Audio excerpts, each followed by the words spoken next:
Saya rindu menyapa para pemirsa HCBN dimanapun Anda berada. Salam sejahtera untuk kita semua. Senang sekali bisa berjumpa lagi dalam pekabaran firman Tuhan di saat ini.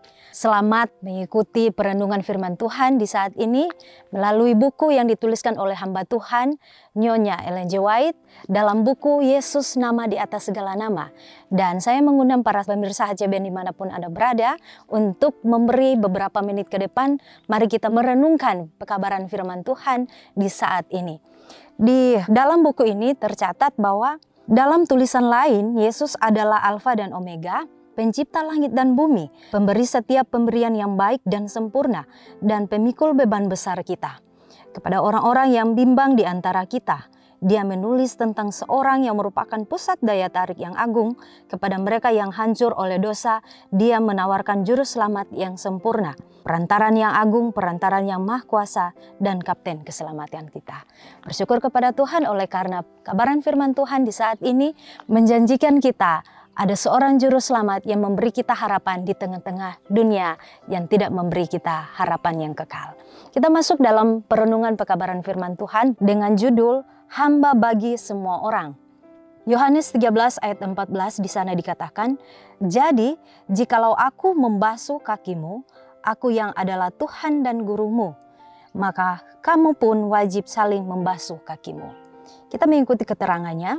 Sebab aku telah memberikan suatu teladan kepadamu, supaya kamu juga berbuat sama seperti yang telah kuperbuat kepadamu. Aku berkata kepadamu, sesungguhnya seorang hamba tidaklah lebih tinggi daripada tuannya, ataupun seorang utusan dari dia yang mengutusnya. Jikalau kamu tahu semua ini, maka berbahagialah kamu jika kamu melakukannya. Dalam Yohanes 13 ayat 14-17. Dalam manusia terdapatlah pembawaan untuk menghormati diri sendiri lebih tinggi daripada saudaranya. Bekerja bagi diri sendiri, mencari tempat tertinggi, dan sering hal ini mengakibatkan sifat sangka-sangka jahat dan roh kepahitan. Upacara yang mendahului perjamuan Tuhan dimaksudkan untuk melenyapkan salah pengertian ini. Mengeluarkan manusia dari sifat mementingkan diri, menurunkan dia dari sifat meninggikan diri kepada kerendahan hati yang akan menuntun dia untuk melayani saudara-saudaranya. Pekabaran firman Tuhan di saat ini, saudara-saudaraku, mengisahkan tentang di mana Tuhan memanggil 12 murid sebelum dia akan menghadapi kematiannya di atas kayu salib. Dia merayakan suatu upacara perjamuan yang suci, di mana titik dari upacara perjamuan suci itu, perjamuan kudus itu, Tuhan mengajarkan suatu karakter, suatu teladan yang rendah hati, saling melayani satu dengan yang lain. Sehingga pekabaran firman Tuhan di saat ini mengatakan bahwa seorang hamba tidak lebih tinggi tempatnya, tidak lebih tinggi posisinya dari tuannya. Apa artinya? Bahwa ketika kita dipilih menjadi seorang hamba dalam masa muda kita, dalam masa tua kita, Tuhan menginginkan suatu tabiat karakter ilahi, yaitu yang rendah hati. Karakter yang rendah hati, yang dimana mau diajar, yang dimana Tuhan mau hati ini untuk selalu berfokus kepada karakter, di mana Tuhan mau membentuk kita di dalam proses peleburan karakter dimanapun Tuhan percayakan. Kita hidup, kita berada, kita bersosialisasi, kita boleh Tuhan percayakan segala pekerjaan yang Dia mau untuk kita hidupkan, untuk kita kerjakan di dalam kehidupan kita. Sehingga firman Tuhan di saat ini mengatakan bahwa jikalau kamu tahu semua ini, maka berbahagialah kamu jika kamu melakukannya. Ada suatu kebahagiaan ketika kita mau dibentuk di dalam setiap proses cawan lebur kehidupan kita. Mungkin itu hal-hal yang menyakitkan bagi kita untuk mematikan kedagingan kita, untuk mematikan keegoisan kita, mementingkan diri kita di dalam kehidupan ini. Sehingga berbeda dengan karakter Kristus yang membuat kita itu merasa akan mendapat suatu sukacita yang luar biasa yang dunia tidak bisa berikan melalui pelayanan kerendahan hati ini yang Tuhan berikan kepada murid-muridnya pada waktu perjamuan suci yang Tuhan adakan sebelum Dia menyerahkan dirinya di atas kayu salib untuk menjadi juru selamat semua orang. Dan di sini dikatakan bahwa sebab aku telah memberikan suatu teladan kepadamu supaya kamu juga berbuat sama seperti yang telah kuperbuat kepadamu. Jadi tidak ada seorang murid lebih tinggi daripada gurunya. Selama kita hidup di atas dunia ini, Tuhan akan mengizinkan kita untuk melihat teladan seorang guru, seorang pemimpin, yaitu hanya Yesus Kristus saja yang menjadi pemimpin, yang menjadi guru terbaik kita di atas dunia yang penuh dengan kekacauan ini, yang penuh dengan metode-metode yang membuat orang-orang bingung untuk mencari teladan yang sempurna, untuk mencari teladan di mana Kristus adalah teladan yang sempurna. Kristus adalah leadership. Tuhan adalah guru bagi kita sebagai seorang murid yang harus diajar setiap hari. Bahkan sampai mati pun kita harus belajar. Kita belajar dari orang-orang mungkin yang Tuhan mau percayakan kepada kita di sekeliling kita, di dalam rumah tangga. Itu adalah tempat di mana terbaik kita untuk belajar dari orang tua, anak-anak, istri dan suami. Kita harus belajar untuk merendahkan diri, untuk melayani satu dengan yang lain. Karena di sana dikatakan, berbahagialah kamu jika kamu melakukannya. Ada suatu kebahagiaan dari sorga, ada suatu kebahagiaan yang tidak terbatas ketika kita mau mengikuti apa yang Tuhan mau untuk kita teladani, untuk kita praktekkan. Bukan hanya dengan kata-kata tetapi dengan tindakan yang nyata, tindakan yang membuat orang di sekitar kita juga merasakan berkat-berkat Tuhan yang Tuhan percayakan bagi kita. Di sini juga dikatakan dalam firman Tuhan, dalam manusia terdapatlah pembawaan untuk menghormati diri sendiri lebih tinggi daripada saudaranya, bekerja bagi diri sendiri, mencari tempat tertinggi, dan sering hal ini mengakibatkan sifat sangka-sangka jahat dan roh kepahitan. Upacara yang mendahului perjamuan Tuhan dimaksudkan untuk melenyapkan salah pengertian ini, mengeluarkan manusia dari sifat mementingkan diri, menurunkan dia dari sifat meninggikan diri kepada kerendahan hati yang akan menuntun dia untuk melayani saudaranya. Pekabaran firman Tuhan yang indah dan begitu jelas mengajarkan bagi kita, mengingatkan siapa kita, manusia yang berdosa. Ketika karakter Allah, citra Allah hilang dari kita oleh karena ketidakpenurutan manusia yang pertama, sehingga penyakit dosa itu ditularkan atau turun-temurun kepada kita hingga saat ini. Sehingga Tuhan mengatakan, Tuhan mengingatkan ketika pada kedatangan Tuhan yang kedua kali, Tuhan tidak akan mengubah karakter yang jahat itu atau yang baik itu. Oleh karena proses pemuridan, proses perubahan karakter itu harus dijalani, harus diperbarui di dalam kehidupan kita setiap hari saat ini, bukan nanti. Ketika pintu kasihan tertutup, tidak ada lagi proses pemuridan, proses perubahan tabiat. Sehingga kita harus berhati-hati, harus berjaga-jaga di dalam doa untuk membuat suatu reformasi kehidupan yang baru. Kita boleh hidup baru, kita boleh meninggalkan kebiasaan-kebiasaan lama kita yang tidak berkenan di hadapan Tuhan. Sehingga pelajaran melalui murid-murid ini menjadi juga pelajaran bagi kita sebagai murid-murid Kristus. Yang harus belajar setiap hari dari kesalahan kita, yang harus belajar setiap hari dari dosa-dosa kita. Sehingga Tuhan rindu di saat ini, sebelum kita beraktivitas, Dia mau mengingatkan kita melalui penyertaan Roh Kudus, kita boleh disanggupkan untuk melewati proses pemuridan di dalam kehidupan kita, dimanapun Tuhan tempatkan kita, bahkan kesulitan-kesulitan hidup, kepahitan-kepahitan hidup. Di sini yang dibilang dalam pekabaran firman Tuhan, ada prasangka-prasangka yang buruk yang ditimbulkan oleh dosa, ada kepahitan-kepahitan hidup yang mungkin orang tua kita tidak sadari, anak-anak kita tidak sadari, kita telah memberikan kepahitan itu kepada orang-orang yang kita sayangi melalui tindakan bahkan perkataan mereka, sehingga dosa-dosa itu yang nantinya akan membuat kita menjadi orang-orang yang tidak peka lagi. Di sini firman Tuhan mengatakan orang-orang yang tidak peka dengan kasih, kelembutan kepada anak-anaknya mungkin, kepada orang tuanya mungkin, bahkan orang-orang yang di sekitar kita. Tetapi Tuhan sangat baik, Dia menantikan Anda di dalam proses pertobatanmu.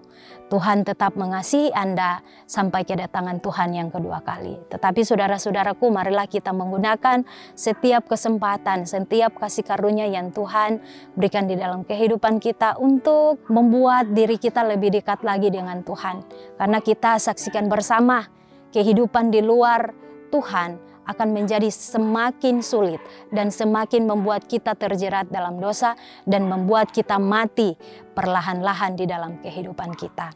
Sehingga pekabaran di pagi hari ini mengatakan juga, Roh Kudus menghidupkan kepekaan pada mereka yang mengikuti teladan Tuhannya. Bila kerendahan hati juru selamat, bagi kita diingat, pikiran dihubungkan dengan pikiran, rantai kenangan diingat kembali, kenangan tentang kebaikan Allah yang besar dan tentang pertolongan dan kelemah lembutan sahabat-sahabat di dunia. Jadi mungkin kepahitan di dalam kehidupan kita, pergumulan-pergumulan kehidupan yang Tuhan izinkan di dalam kehidupan kita yang membuat kita tidak peka lagi hati ini, menjadi keras untuk menerima kasih karunia di dalam kehidupan ini. Tetapi Tuhan di saat ini memberikan seorang penolong bagi kita saudara-saudaraku di tengah-tengah dunia yang kacau ini, di tengah-tengah dunia yang tidak menjamin keselamatan bagi kita, yang tidak menjamin kedamaian secara pribadi bagi kehidupan kita. Dia mengirimkan sosok Roh Kudus untuk menghibur kita, untuk menggerakkan hati kita, untuk menjadi anak-anak Kristus, menjadi anak-anak Tuhan yang penuh dengan kasih. Biarlah kiranya sukacita, damai sejahtera boleh menjadi bagian kita, saudara-saudaraku, di tengah-tengah dunia yang membuat kita menjadi bingung untuk mencari jalan keselamatan itu. Di sini juga dikatakan bahwa dalam pekabaran firman Tuhan, bila upacara ini dirayakan dengan benar, anak-anak Allah dibawa ke dalam suatu hubungan yang suci untuk menolong dan mendatangkan berkat satu dengan yang lain. Mereka berjanji bahwa hidup akan diberikan pada pelayanan yang tidak mementingkan diri. Dan hal ini bukan saja untuk satu dengan yang lain. Lapangan pekerjaan mereka sama lebarnya dengan lapangan pekerjaan guru mereka. Dunia penuh dengan orang-orang yang memerlukan pelayanan kita. Yang miskin, yang tidak berdaya, yang tidak berpengetahuan terdapat di segala tempat. Mereka yang sudah berhubungan dengan Kristus di ruangan atas akan keluar untuk melayani sebagaimana ia telah melayani. Tentunya saudara-saudaraku, 12 murid ini menjadi teladan juga bagi kita.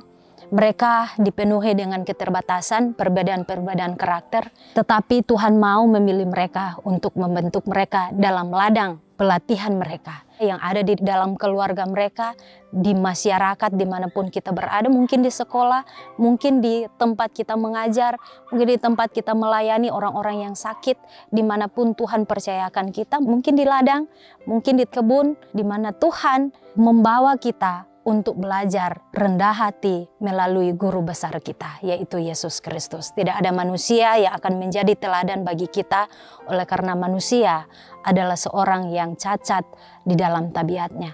Manusia bisa saja mengecewakan kita, orang-orang tua kita, anak-anak kita, siapapun Tuhan percayakan di tempat kita berada, itu adalah manusia yang tidak bisa membawa teladan yang benar bagi kita. Tetapi Tuhan mau mengarahkan pikiran dan hati kita untuk melihat kepada Dia yang menjadi juru selamat, yang sempurna, kepada Dia yang penuh kasih, dan kepada Dia yang memberi teladan-teladan benar di dalam kehidupan kita. Sehingga firman Tuhan di sini dikatakan, Yesus patut dilayani oleh semua orang, datang untuk menjadi hamba bagi semua orang. Dan sebab Ia melayani semua orang, Ia sekali lagi akan dilayani dan dihormati oleh semua orang. Dan mereka yang mau mengambil bagian dari sifat-sifat ilahinya dan mendapat bagian dengan Dia dari kegembiraan melihat jiwa-jiwa ditebus harus mengikuti teladannya tentang pelayanan yang tidak mementingkan diri. Alfa dan Omega, jilid 6 halaman 290 sampai 292. Pekabaran firman Tuhan yang sangat indah bahkan mengingatkan kita ketika kita mau rindu, memiliki cita-cita, kerinduan yang besar untuk berjumpa lagi bersama dengan Tuhan di surga ketika kedatangan Tuhan yang kedua kali. Tuhan mau kehidupan kita dibentuk, Tuhan mau kehidupan kita dapat diselamatkan. Tuhan sangat mau menanti kedatangan anak-anaknya untuk mendapatkan keselamatan itu di dalam kehidupan kita. Tuhan mau ketika kita dijemput Tuhan pada kedatangan Tuhan yang kedua kali, kita mendapati pilihan-pilihan hidup kita ada di mana Tuhan rindu untuk kehidupan kita, hati dan pikiran kita terfokus hanya kepada Tuhan saja. Biarlah kiranya pekabaran firman Tuhan di saat ini mengingatkan kita kembali. Kita adalah murid-muridnya. Murid-murid tidak lebih tinggi daripada gurunya. Belajarlah untuk lebih rendah hati lagi, belajarlah untuk melayani satu dengan yang lain. Belajarlah untuk mengasihi orang-orang yang ada di sekitar kita. Karena orang-orang yang ada di sekitar kita, Tuhan izinkan untuk kita memberikan kasih itu, memberikan pertolongan itu kepada orang-orang yang tentunya di dalam kehidupan yang begitu pahit yang dia jalani. Tetapi melalui pelayanan sesama kita, kita boleh melihat kasih Kristus di dalam pelayanan itu. Kita boleh mempertanyakan kehidupan kita, adakah Yesus di dalam hati kita? Adakah kasih Kristus di dalam hati kita? Dan di sini dikatakan, mari kita renungkan bersama, Yesus yang datang untuk menyelamatkan umat manusia yang jatuh, melayani yang terhilang tanpa mengharapkan imbalan apapun. Apakah saya mempraktikkan semangat pelayanan seperti ini ketika saya melayani mereka yang membutuhkan? Tuhan mengajarkan kembali ketika kita mau memberi, ketika kita mau melayani Kristus, kita tidak boleh mengharapkan imbalan. Kita tidak boleh mengharapkan sesuatu hal yang ketika kita menolong mereka, orang yang kita tolong, kita harapkan juga mau menolong kita, tetapi tidak seperti itu. Pelayanan kasih adalah pelayanan kasih yang begitu tulus yang tidak mengharapkan imbalan. Tetapi kita boleh mengimani bahwa kita melakukan hal yang baik, kita sudah melakukan hal yang baik kepada Tuhan.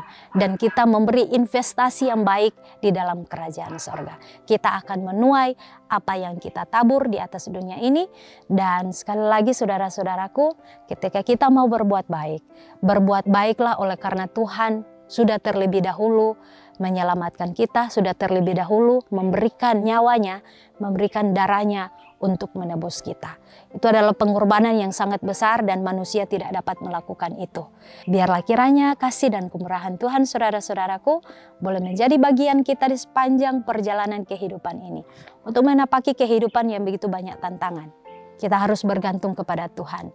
Kita harus meminta Roh Kudus untuk menyanggupkan kita menghidupkan tabiat Allah di dalam kehidupan kita. Biarlah kiranya kasih dan kemurahan Tuhan, jamahan kuasa Roh Kudus boleh menjadi bagian kita di saat ini. Pekabaran firman Tuhan ini boleh dimeteraikan dalam hati kita dan mari kita praktekkan. Karena kasih itu adalah indah, di mana kita harus berbagi dengan orang lain, mengasihi orang-orang yang ada di sekitar kita walaupun mereka mungkin akan menjadi cawan lebur bagi kita saat ini. Biarlah kiranya sukacita surga boleh menjadi bagian kita semua. Saya bawa di dalam nama Yesus. Amin.